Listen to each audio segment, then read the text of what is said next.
If you didn't stay up to watch or listen, this is how it ended last night in Oklahoma City. Gilgeous-Alexander spins, pulls up, jumper. Off the mark, won't go. Rebound, Neesmith. The Pacers with a chance to win it. Halliburton looking. Halliburton driving, pulls up, jump shot. It's good! It's good! With 0.3 of a second remaining. Timeout, OKC. Tyrese Halliburton does it again. Okay. Oklahoma City is winning this. They should have been up by 30. They were blowing out Indiana. Indiana could not have played worse. And it's one of those situations where I'm not saying that they lost the game during the first three quarters because they didn't put Indiana away. They could have won the game in the first three quarters, if you follow my logic here. That they would have been up by an insurmountable amount. Whereas with Indiana, if they're down 15, okay, business as usual. I've said this before, teams that win by a large margin, I'm always very leery of them when they get into a one-possession game. Now, you're winning by 13 points per game. And I always go back to the UNLV Running Rebels in the early 90s. They're blowing everybody out. And I wondered, and I said this, I was working with Bob Lee on SportsCenter, what happens when they get into a one-possession game? If they do, they got into a one-possession game against Duke. They had problems with the inbounds pass, the play that was set up, and Duke goes on to win the national title. I'm not saying Indiana is going to win just because they won last night. A lot of times we overreact to game one. I go back to Allen Iverson getting 48 against the Lakers in game one and winning in L.A. And everybody was like, oh, my goodness. And I go, no, easy here. The 76ers aren't good. And the Lakers ended up winning, dominating. And OKC is a better team, like statistically a better team. But what happened? There's no urgency last night. And give credit to Indiana and give credit to Rick Carlisle because there has to be a calming influence in that huddle. Has to be. And that's Rick Carlisle. Not too high, not too low. The bench, Obi Toppin, who played terribly and then had 5 3-pointers. But it's don't panic. And they didn't panic. And even on the last possession, now I'm screaming, waking up everybody in the house, and I'm going with Halliburton getting the ball, and I'm like, don't let him go right. Don't make him pass it. Don't let him go right. Now, I picked Indiana to win the series. I'm just doing this from a basketball perspective of don't let the best guy beat you, even though he played horribly. Tyrese Halliburton has become one of the great clutch shooters in NBA postseason history. The numbers back that up. They let him go right. Caruso doesn't double. He falls back on Pascal Siakam, and Halliburton raises up and then seals it. You let him go right. You don't double him. And look, Pascal Siakam could have hit the game-winning shot as well. I would have been okay with that. I cannot let the guy who has done this over and over and over and over. Drives me crazy. And it just felt like everybody was sort of floating up at the other end of the floor. Here's Halliburton, got the ball and floating, tick, tick, tick, tick, tick, tick, tick. And I go, oh, my goodness. He's going to get a jumper. You don't send anybody at him. Make him pass the ball to somebody else. Halliburton has 4 game-tying or go-ahead field goals in the final 5 seconds of the fourth quarter or overtime. This postseason.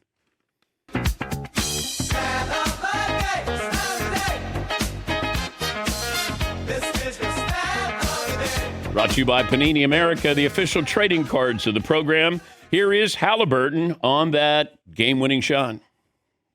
This game, if you look at all the numbers, it's not the recipe to win. We can't turn the ball over that much. We got to do a better job of beating gaps. Got to do a better job of rebounding. Got to do a better job all over the floor. But come May and June, it doesn't matter how you get them, just get them. So we'll take it. We'll enjoy this one tonight. But understand we got another game coming up in this tough building, and we got to be prepared for that.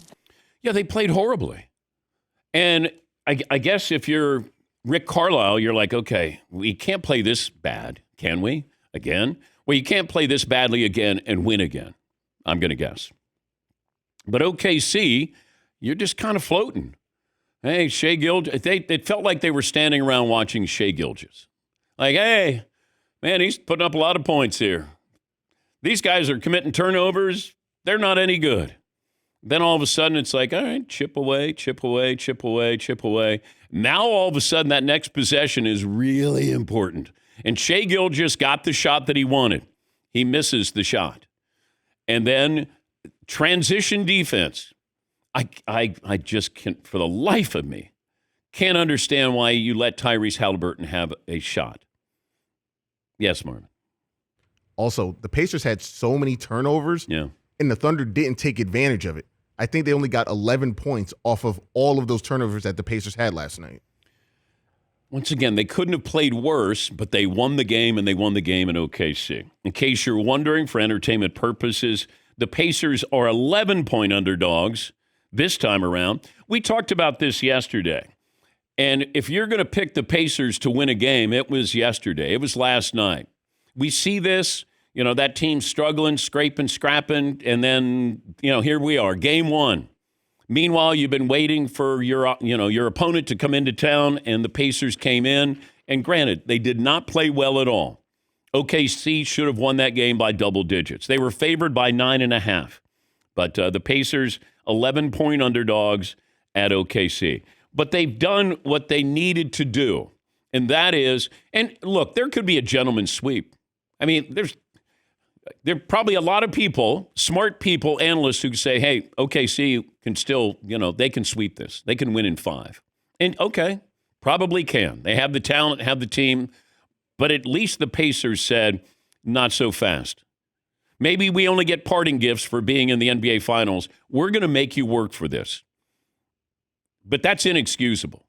It really is inexcusable that you didn't go after them, and you know what their MO is. I don't know why I'm yelling. Well, you got a point that you're up, 15 points with 9.5 minutes. The bench for the Pacers is killing you. And Halliburton was out of his mind the past month. Like you said, get it out of his hands and risk the Pascal Siakam layup. Someone else should rotate over. Nembhard, like anybody, Miles Turner, it can't be that guy. It can't. It's like when Reggie was playing with the Pacers. Reggie is not beating me. He can't beat me. Mark Jackson, Rick Smits, one of the Davis brothers, somebody other than that guy. And there are a few of that guys in the NBA, and Halliburton has become that. Yes, Eden. It is funny that you did come in exasperated today. I did. Gah! I know.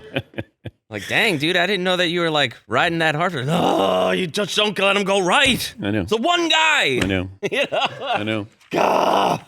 But it's just the basketball purist in me. I'm watching it, and even though I love that Indiana won, I mean, I want this to be a competitive series. These people who say, oh, there's no star power, I'm not watching. I don't give a damn. Get the hell out of here. Okay? The NBA is going to be fine. Off my lawn. Yeah, they're going to be fine. I don't know. Okay, don't watch. But this is ideal for both the NHL and the NBA. You got an overtime win by Edmonton. You had star power, and you had an unbelievable performance at the end of the game. Wasn't a good game, but it was a great finish. Yes, Marv. I love how angry you got because you seem like the guy. I know a guy I went to school with, and I'm left-handed. Obviously, you guys know that. I kept going left. He's left. Marvin's left-handed. Hello. Yeah. He's left-handed. That was you. Guys, he's going right. You know that, right? You guys know that. I got to force him left. And even if he takes the jump, I have to force him into help. That's all. And I don't want you going with your strong hand there. That's all. And I don't want you taking the shot. You're so mad. I was. I know. God. Fritzy goes, damn, it's Friday. I go, it doesn't matter what day it is. So, yes, Todd. Isn't there an argument to be made that, if you're going to lose to somebody, you better make sure that their best guy beats you? You don't want one of these other guys, even though they have very good players in their team. You could make the argument that's if we're going to lose at the final seconds, we're not going to let one of their secondary guys beat us. That better be their best guy that takes us down. Wait. What are you saying? I'm saying that You're saying let Halliburton not let take him the shot? Not let him, but is it easier to swallow that it's their best guy that won as opposed to we let one of these other guys beat us? How'd we let With that 5 happen? seconds to go? No. So your logic would be, hey, if Michael Jordan beats us, great. Instead of saying, make Steve Kerr, John Paxson beat us. Yeah, we just lost to Nemhard. I can't believe we let Siakam or McCollum get that winning shot. How did we let that happen? No. I could never live with myself if I said, oh, well, at least it was Jordan who beat me. It was, we didn't, you know what? Give them credit because we didn't let Michael take that shot. We didn't let Larry Bird take the shot. We didn't let Kareem take the shot. We didn't let Magic, Isaiah.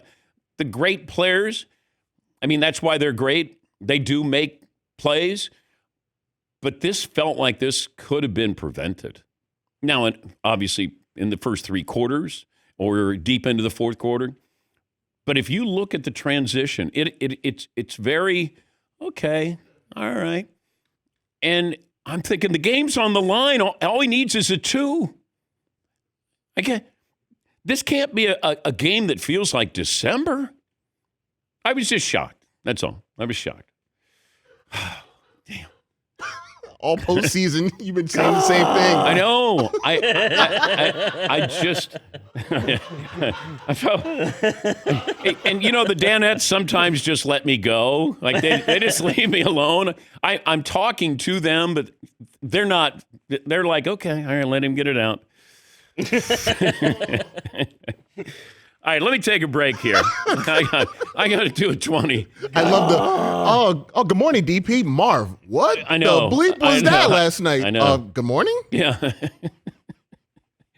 I walk around a corner, I run into Marvin. He goes, hey, DP. Marvin, what was that last night? And he's like, what? And I said, you can't let Halliburton beat you. Meat Friday. It's not good for digestion to get all this. I know.